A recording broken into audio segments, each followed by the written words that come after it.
大家好，我是邱平，我现在在湖北荆州。看到我身后没有？这是一个巨大的封土啊！我们经常说在陕西看到帝王陵，特别是那个关中平原、咸阳原上面大大小小的帝王陵很多，都是这么巨大的封土。而这个在湖北荆州啊，这里也有一座巨大的封土。这个巨大的封土旁边还有一座小的封土，这个是什么呢？这个是一个王陵。我们说的这个地方叫做天下第一王陵，不是皇陵啊。有这样的说法：北有兵马俑，南有那个熊家冢。天下第一，走到陕西看到这样巨大的封土堆是不奇怪的，走到湖北荆州呢，这是很奇怪的。那为什么会有这样巨大的封土呢？经过几千年的变化，这个封土还在这里。现在这个封土宽度啊大概70多米，高度话大概20多米。这个是战国时期的，应该说春秋战国时期的那个王陵啊，那个时候还没有皇帝。为什么呢？因为我们知道荆州这边呢是荆楚文化的一个中心，像那个楚国大概800年建国时，400年的都城啊，就是在这个荆州。所以呢，这个大家不用想了，不用猜了，这个就是当时楚王的，应该是他的王陵，就说的陵墓啊。有传说这个是楚昭王的，楚昭王这个是战国时期、春秋战国时期一位非常有名的帝王了。这个封土堆是可以上去的，但是很多人说啊，这个楚昭王他不是姓闵吗？他这里的地方叫熊家冢，是熊姓的人的王陵，怎么会这样呢？他是大家要了解一下，因为楚国他的王位啊，就是姓的人呢是姓闵，然后熊氏，但是后来可能综合了一下，就叫熊，所以是这么由来的。这个巨大的封土非常大呀，楚国在那个春秋战国时期啊是非常非常强大的。特别是我们了解啊，秦始皇要灭楚国的时候，付出了巨大代价。当时王翦要求60万兵马，那个秦始皇没同意，派了那个另外一个将军去，结果呢失败了。后面重新派出那个王翦去攻打楚国，最终才统一了。所以呢，楚国第一是地域辽阔，然后实力又很强。楚国啊，其实在楚昭王的时候，那个实力是非常强大的。这个地方呢是有2座封土堆。一左一右，那么肯定我们能够发现，这个巨大的肯定就是王陵，那个小一点的就是陪葬，就是属于王后陵。说到这个王陵跟王后陵啊，它这个东西大家看一下，我们说讲究帝后合葬，那这个地方呢，在西汉呢，包括西汉之前，王陵跟皇陵啊，就是帝后的话是同营不同穴，就是说在一个陵园，但是封土呢是单独起的。像我们比较典型的刘邦跟吕后是分开的。然后那个汉文帝也是分开的，汉景帝也是分开的，汉武帝也是分开的。汉武帝是没有皇后陵啊，但是有李夫人合葬。西汉末年，包括东汉的时候，就讲究的那个是夫妻合葬同穴，但是呢，就是不同地宫，就在一个我们打个比方说，一个封土里面，它有2个地宫，里面是分开的，隔了一座墙。然后到了后面慢慢演变成了就是帝后合葬在同一个地方。包括我们看定陵啊，包括看其他的后面的朝代，都能发现它的基本是在一个棺床上面的。这个墓冢呢，就这个封土堆啊，是正方形，大概长宽都是70米。里面呢，按考古机器检测啊，大概里面的地宫面积呢，大概能够达到400平方米。这个呢，比目前湖北省内发掘最大的规模的墓葬啊，曾侯乙墓还要大上几倍，可见这位楚王在时的国力啊是多么强盛。为什么要说到曾侯乙呢？我们来简单的说一下，曾侯乙墓啊是当时的一个随国，随国呢是属于楚国的一个我们下属国。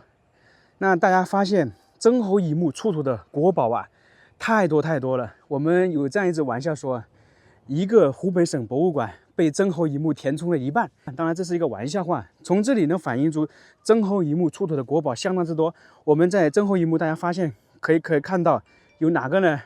那个编钟啊，曾侯乙编钟，这个是国宝中的国宝。还有一个我们说的蒸酒器，还有那个冰箱，还有那个什么我们说盘龙柱一样的，太多太多。所以说一个小小的曾侯乙墓，就是楚国下面的墓，它的那个文物啊都这么多。假如说如果说这个楚昭王的墓啊，这个我们站的这个地方，它这个封土堆下面的地宫打开了，大家想想有什么宝物？如果说这个地方的墓啊，把它发掘了，里面的国宝会太多太多了，可能是说数都数不清楚。因为它这个是王陵啊，天下第一王陵，可以跟秦始皇的皇陵相比。很多人可能会讲，这怎么可能呢？肯定没有秦始皇大嘛，因为秦始皇是皇陵，它这个是王陵，是完全不一样的。因为秦始皇是第一个皇帝，大统一的皇帝，而这个王陵呢，是一个当时的诸侯国的那个王国，叫诸侯国。因为那个时候春秋战国时候还是属于周朝嘛，周代那个时候不叫朝，叫周代。周代是属于天子，天子下面是王。特别是我们说秦朝有个变迁，大家说秦孝公，然后秦惠文王、秦昭襄王，那这些人为什么最开始说秦孝公呢？因为秦孝公那个时候还不是称王，只是一个公爵，等于是一个公。到了秦孝公后面的秦惠文王才那个称王了，所以这个要了解一下。我们再看一下。这个地方属于它的王后陵，就是属于陪葬墓小一点。经过2000多年，你看看，其实已经没那么规整了。看到前方一点呢，那就是陪葬坑。这个有一点呢，从周代开始到秦汉的时期啊，西汉的时候，它陵墓啊，皇陵也好，那个王陵也好，一定有很多陪葬坑的。打个比方说，有车马陪葬坑，然后还有陶俑陪葬坑，就我们像秦始皇说的一样的，他有那个兵马俑陪葬坑一样的。然后那个汉景帝的杨陵啊，也有很多陪葬坑。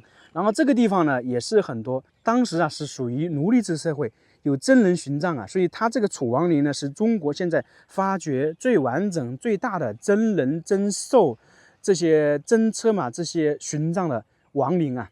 刚才我们看到那边是王后陵的陪葬坑、陪葬墓，然后这个地方呢是那个楚王的殉葬墓啊、殉葬坑。它这个是这样的，这个到现在一共发现了92座，其大体规律的4个一排，共24排。所以说想一想，当时的殉葬多么残忍。现在这个地方出土的那个文物呢，大概是1001件。前面我们看到这个建筑呢，属于一个车马坑。我们常知道啊，天子驾6，诸侯驾5，卿士大夫3。